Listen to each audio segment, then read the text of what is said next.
Okay, we're going to have a look at how to expand your game with a lob.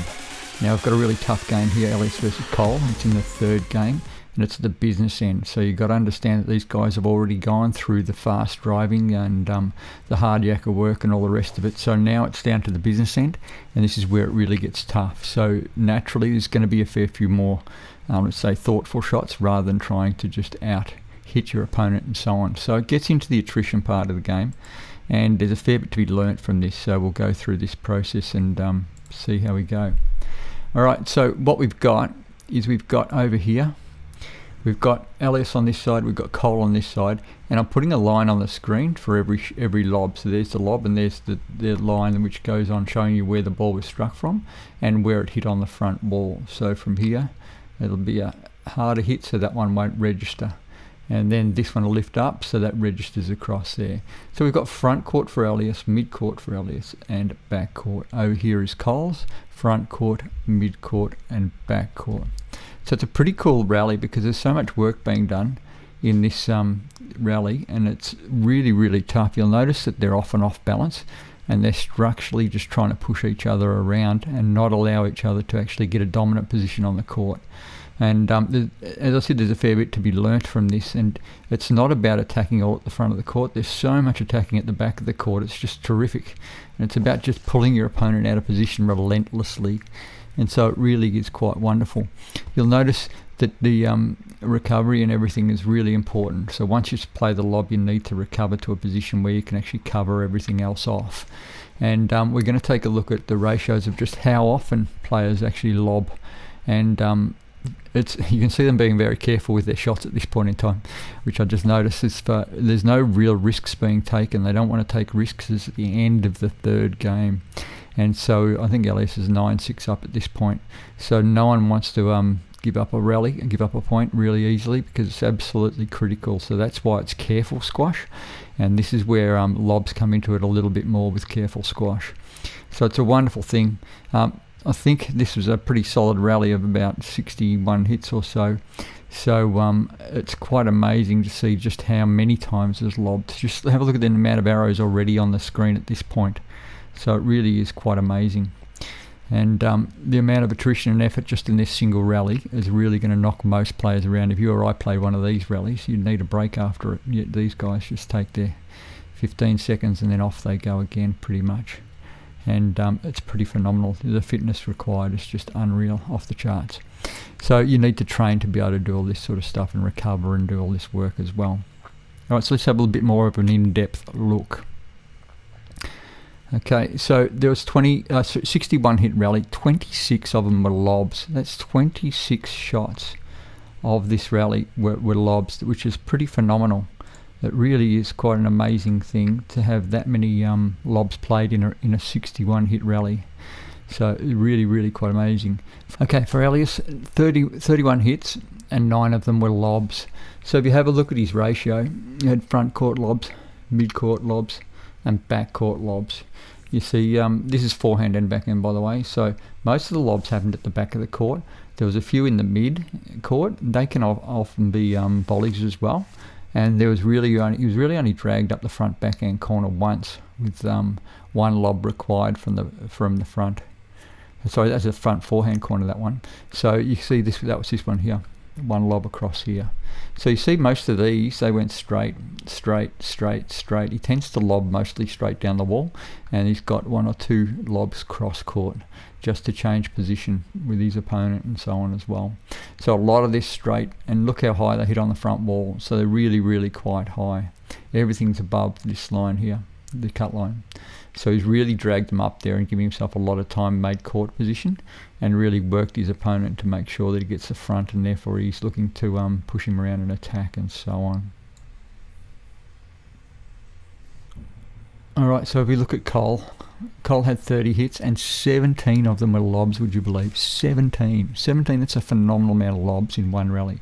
He started off dominating, and that's when Elias was going down the back wall, lifting the ball up because he was in control, and all of a sudden it just changed. It changed almost in a split second, and it got to the stage where he was actually trying to just stay in the rally and play recovery squash, which is often what happens.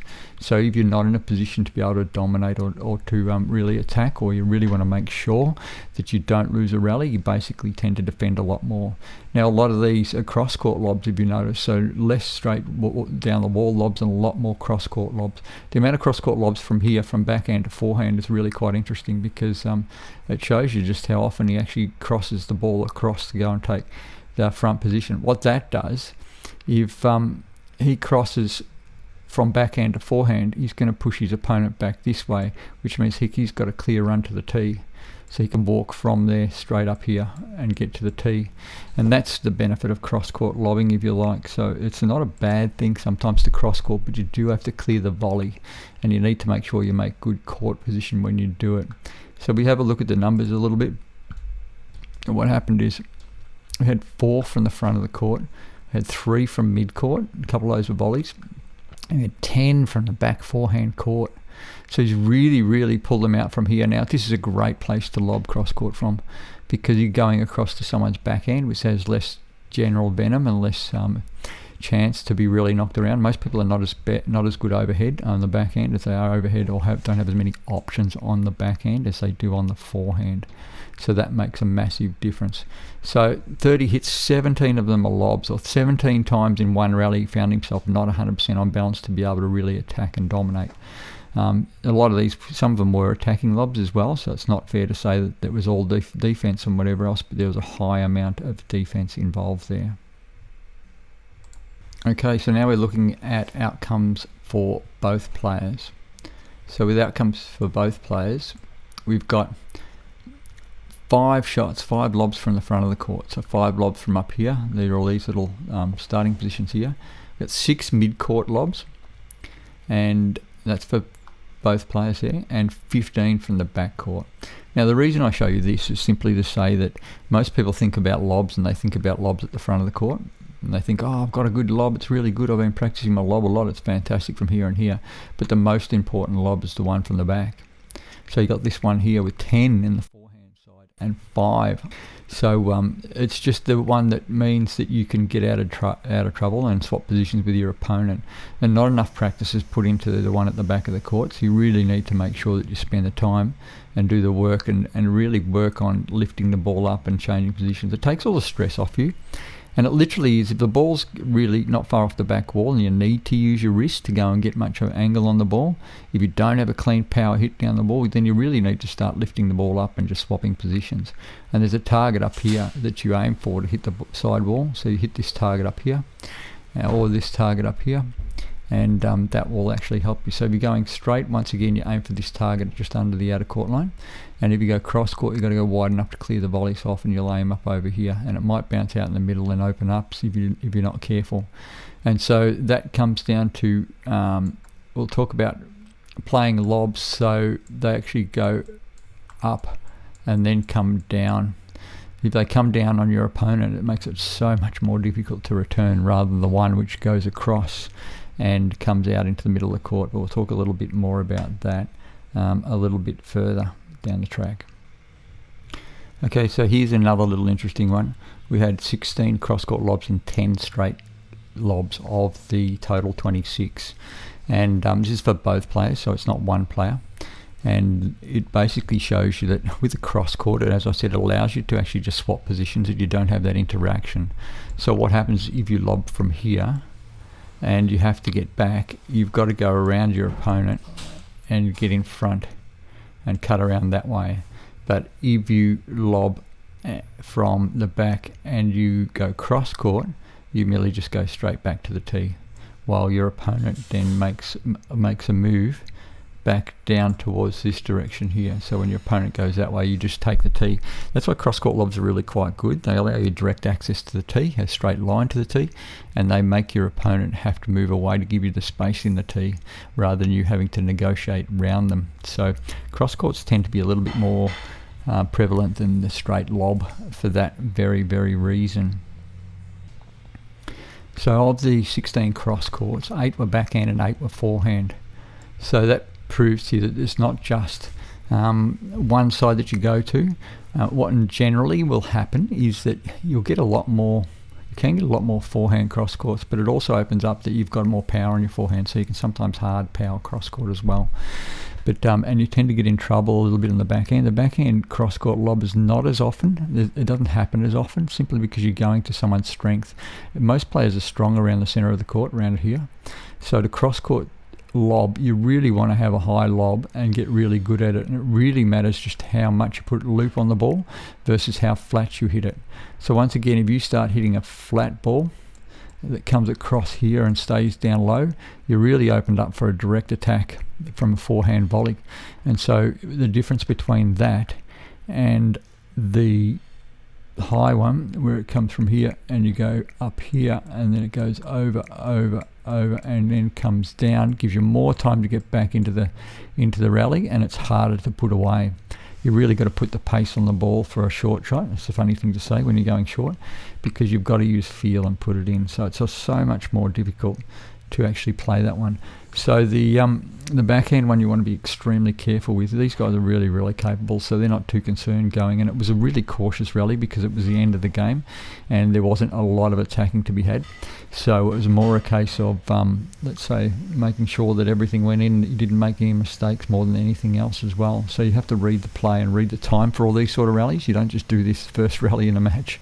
So you need to make sure that you understand the flow of the match, where it's at, and just the impact it's going to have on your opponent's thinking and what they're trying to do with the rally.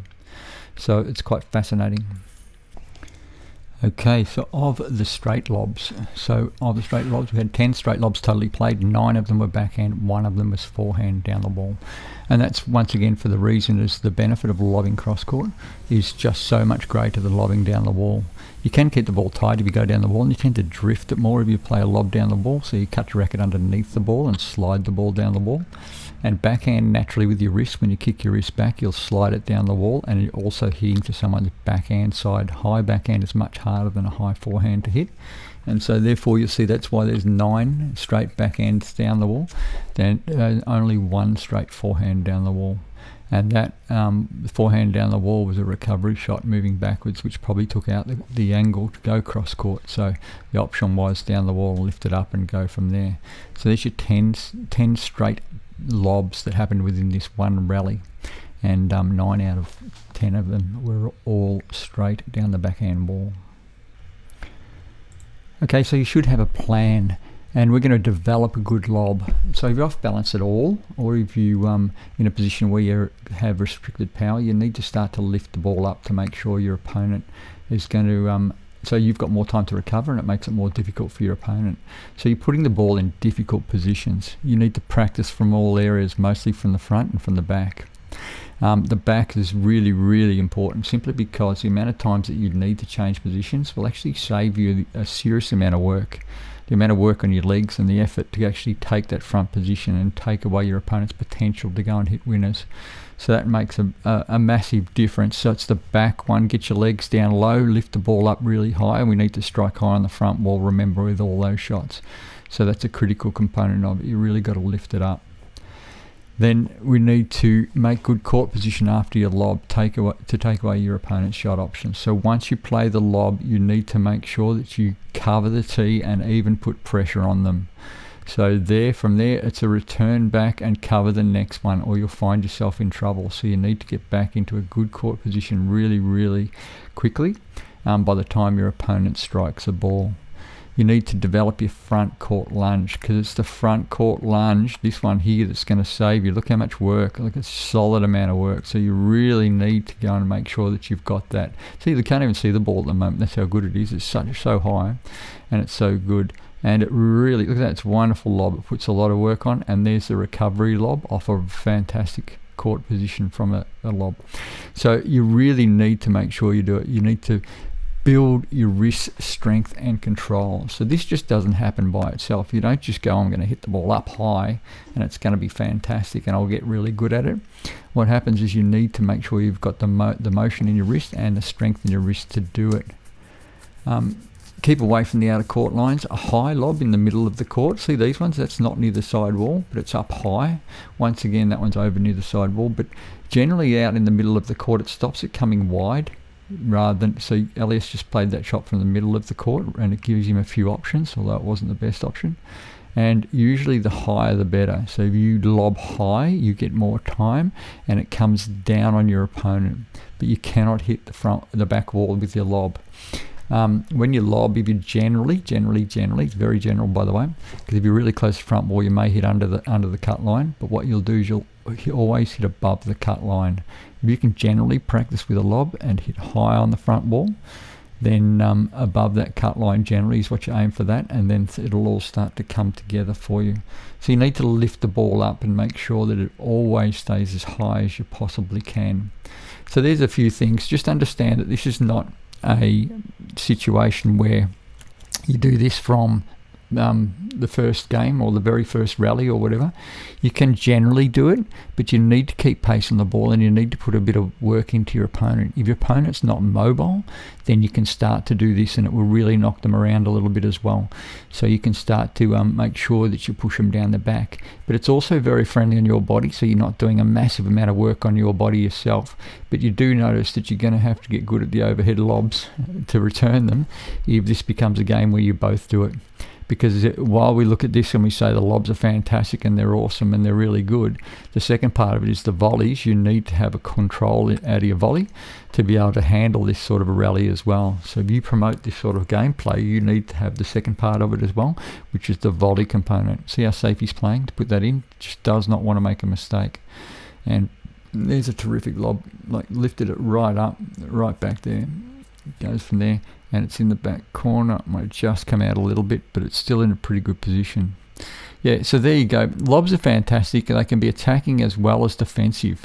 There was a lot of defensive lobs in this rally, but there was one or two really attacking lobs as well, and they really went well. Look at the lunge here. Here we go, up there, and now it's onto an early ball for a lob, and up it goes. So he got onto that with his legs.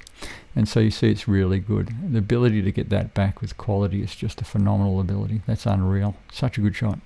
Yeah, so there you go. That is our little bit of an in-depth look on lobs. This is just such a good rally for it. I couldn't help but make this video simply because it was just a perfect example of just how you can structure a slow rally and really put a lot of work into somebody. But you need to have the volley capability all at the same time. Lobs are awesome. They're fantastic. Develop your lob. Get your wrist strength. Make sure you recover to the tee. Hit high above the cut line wherever you possibly can. And structure and think about your game rather than just going with brute force. Get into a lob. It's an absolute must to have for any quality player.